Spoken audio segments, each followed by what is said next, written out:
New at 10, it used to be more of a Hollywood phenomenon. People would go to a plastic surgeon to try to get her nose or his perfect complexion. The good news, people are not comparing themselves to stars as often. The bad news, they are comparing themselves to their own filtered selfies. Some experts now call it Snapchat dysmorphia. Do you like the look of your selfies? 50% of the time. Do you ever take selfies? All the time. Do you ever look at your pictures and wish it looked better? Always. Whether we admit it or not, most of us find ourselves scrutinizing the way we look in a picture.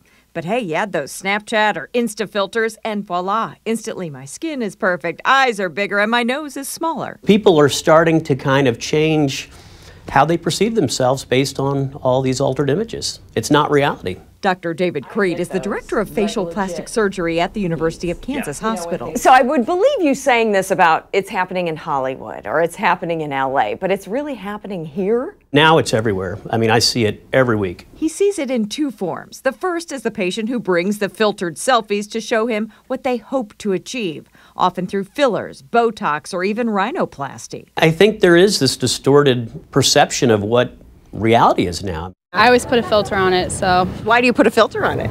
Because I don't like the way I look. The wrinkles go away, color is better. So you like those filters? Yeah, sometimes. I like the filters. They definitely create something different. The other patient comes in wanting changes because they simply don't like how they look in a selfie. They started showing me their selfie photos and saying, I just don't like the way my nose looks. This is where Dr. Keat reminds patients of perspective.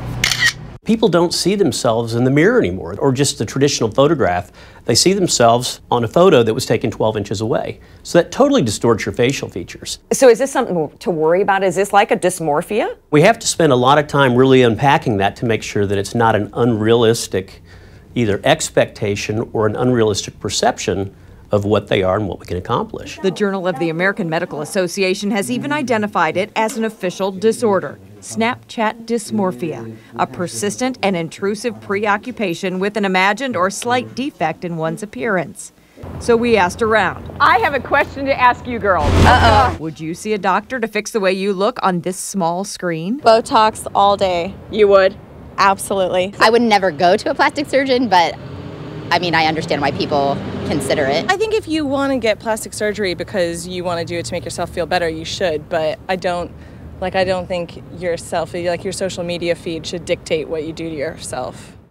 We do want to clarify here that while Snapchat dysmorphia is being recognized now as a psychiatric disorder, obviously not everyone who wants to make facial changes has this dysmorphia.